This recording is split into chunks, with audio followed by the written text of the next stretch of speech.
Good morning. आज के इस वीडियो में बात करते हैं एक बेहतरीन होम्योपैथिक मेडिसिन थायोसिनामिनम की। थायोसिनामिनम जो सरसों का सीड है उसी से बनी हुई मेडिसिन है, और जो भी डिस्क्रिप्शन में बता रहा हूँ आपको अभी इस वीडियो में, वो बोरिक के मैटेरिया मेडिका के पेज 618 पर लिखा है। यानी बोरिक की मैटेरिया मेडिका है, उसकी पेज जो 618 है उसी पर लिखा है। तो देखिए, जो थायोसिनामिनम है बेहतरीन मेडिसिन है, कई गंभीर बीमारियों में काम करती है, और जिसका बेसिकली इलाज एलोपैथी वाले सर्जरी बताते हैं, लेकिन उसका होम्योपैथी में बेहतरीन तरीके से इलाज हो जाता है।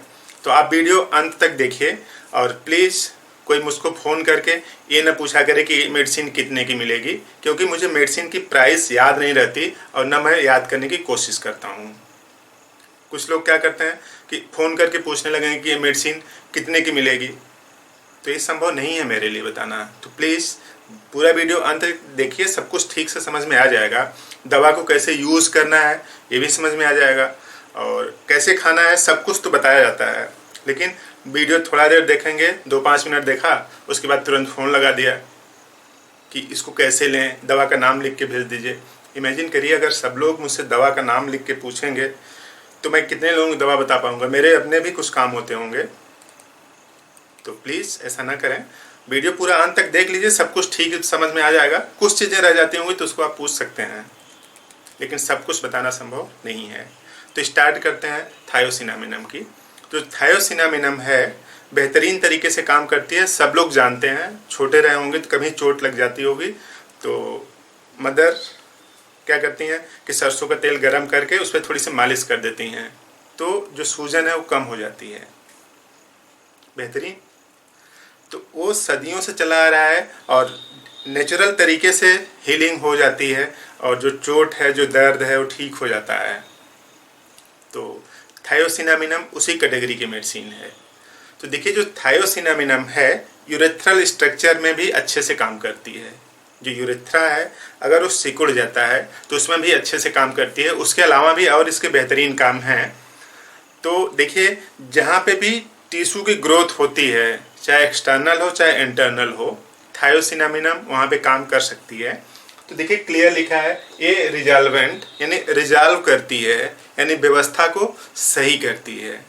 चाहे एक्सटर्नल ग्रोथ हो चाहे इंटरनल ग्रोथ हो, कहीं पे भी ग्रोथ है, इंटरनल हो चाहे एक्सटर्नल हो, उसको रिजॉल्व करती है, मतलब ठीक करती है ना।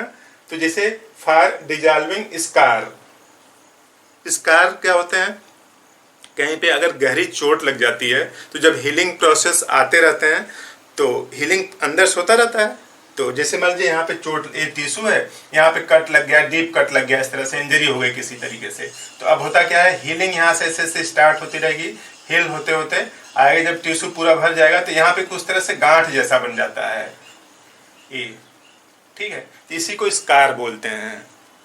तो अगर स्कार बन गया है जहाँ पे पहले कभी चोट लगी थी, तो उस स्कार को भी डिजॉल्व करती है, और एकदम नेचुरल तरीके से जो कोशिकाएं हैं वहाँ पे उसको बनाती है, और जो अननेचुरल कोशिकाएं हैं जो हार्डनेस वहाँ पे क्रिएट कर रही हैं उसको हटा देती है।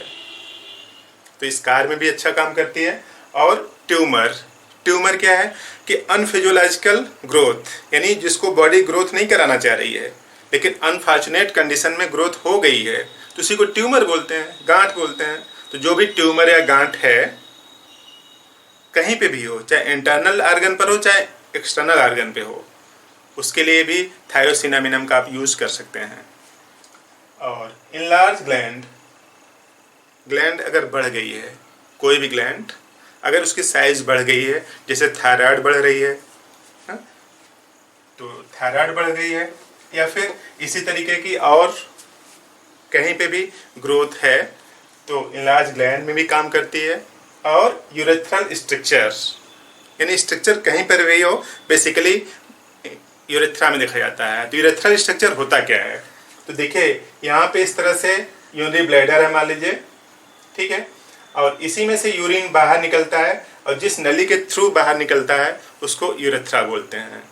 ये यूरिनरी ब्लैडर मान लीजिए, तो यहाँ पे 2 नली हैं, ऊपर से आपस आती हैं किडनी से यूरिन लेके ना, मान लीजिए किडनी है यहाँ पे, तो यूरिन लेके यहाँ पे आती हैं, तो ये यूरिनरी ब्लैडर है।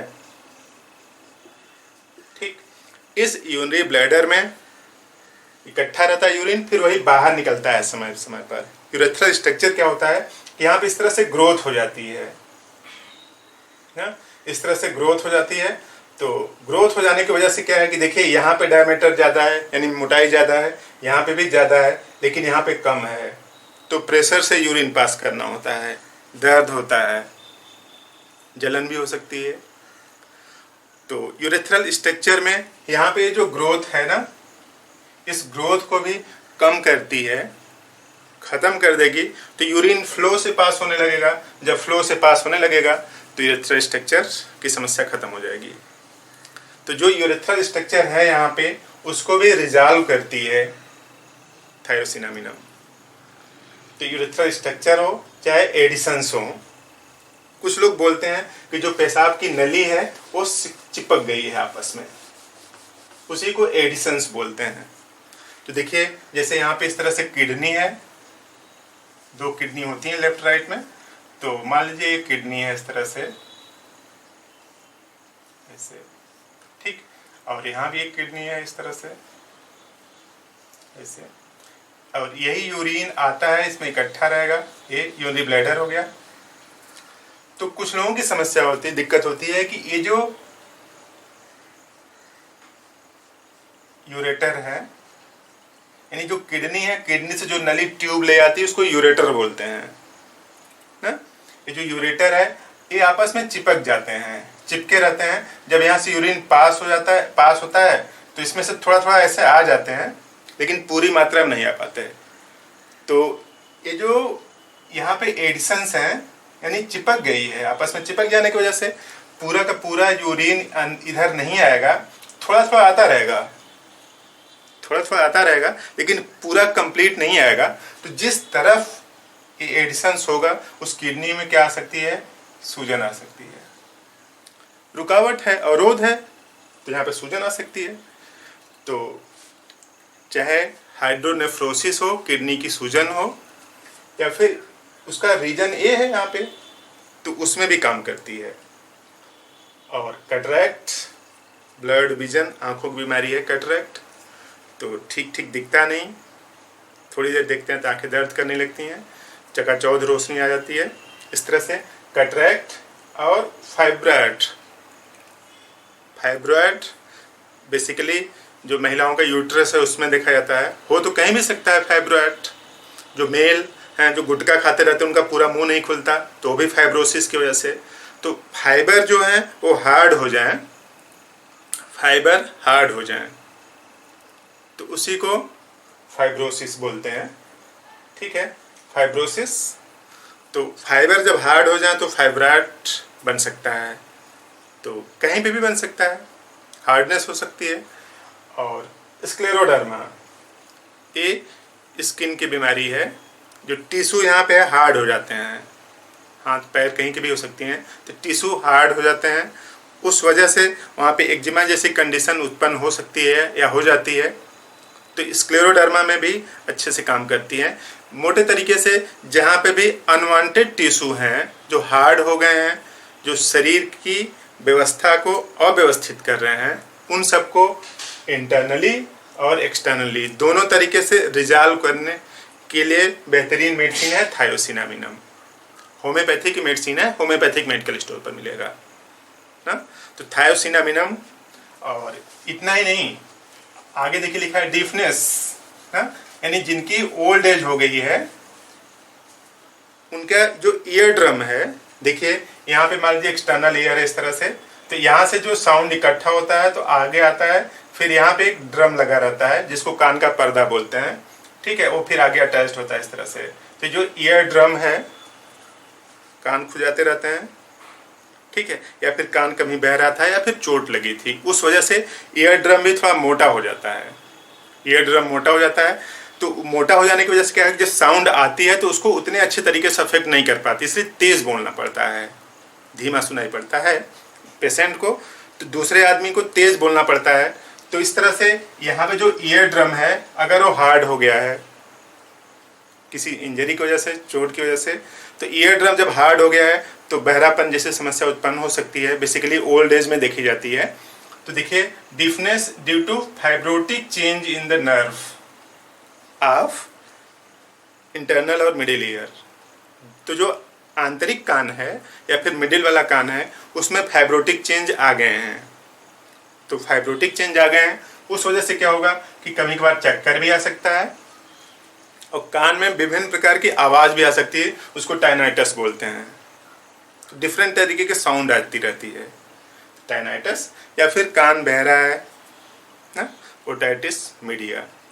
तो इन सब बीमारियों के लिए बेहतरीन तरीके से काम करती है थायोसिनामिनम। ये सब जानकारी होम्योपैथिक मटेरिया मेडिका बोरिक की है, उसके पेज 618 पे लिखा है, आप वहाँ से भी पढ़ सकते हैं। और बात समझ में आई तो इस वीडियो को लाइक कर दीजिए। यूज़ कैसे करना है अगर इसकी हम लोग बात करें तो देखिए, थायोसिनामिनम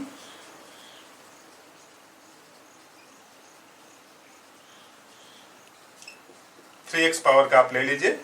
कुछ कंपनियां लिक्विड बनाती हैं और कुछ कंपनियां टैबलेट्स बनाती हैं। तो देखिए, अगर टैबलेट्स है तो 4 टैबलेट्स लीजिए 3 टाइम। टैबलेट अगर आपको मिला है तो 4 टैबलेट्स लीजिए, और लिक्विड मिला है तो आपको 10 बूंद लेना पड़ेगा 3 टाइम। तो दोनों स्थिति में आप यूज कर सकते हैं। अब ये नहीं कि टैबलेट मिला है तो कमतर काम करेगा, लिक्विड मिला है तो ज़्यादा काम करेगा, ऐसा कुछ नहीं है। जितना काम टैबलेट करेगा उतना काम लिक्विड भी करेगा, ठीक है। तो आपको जो भी अवेलेबल है उसी को आप ले लीजिए। थायोसिनामिनम 3x पावर की आप ले लीजिए। और सॉलिड मतलब टैबलेट है तो 4 टैबलेट्स यूज़ करें, लिक्विड है तो 10 बूंद यूज़ करें 3 टाइम, सुबह दोपहर शाम। तो प्रोबेबली इन बीमारियों में जो यहाँ पे बताया गया उस पर आपको आराम मिल सकता है। और इन बीमारियों को ठीक करने के लिए थायोसिनामिनम के अलावा भी और कई मेडिसिन हैं, ठीक है। तो ऐसा नहीं कि सिर्फ यही अल्टीमेट बस इकलौती मेडिसिन है, अगर इससे ठीक नहीं हुआ तो ठीक ही नहीं हो सकता, ऐसा कुछ नहीं है। इसके अलावा भी और कई मेडिसिन हैं, लेकिन थायोसिनामिनम अच्छे से काम करती है इसलिए इसके बारे में बताया गया। तो इस तरह से थायोसिनामिनम का आप यूज़ करके अपनी बीमारी में लाभ ले सकते हैं। अगर आपको किसी बीमारी में ट्रीटमेंट की ज़रूरत है तो आप मुझसे कॉल कर सकते हैं, और मेरा मोबाइल नंबर है इस तरह से,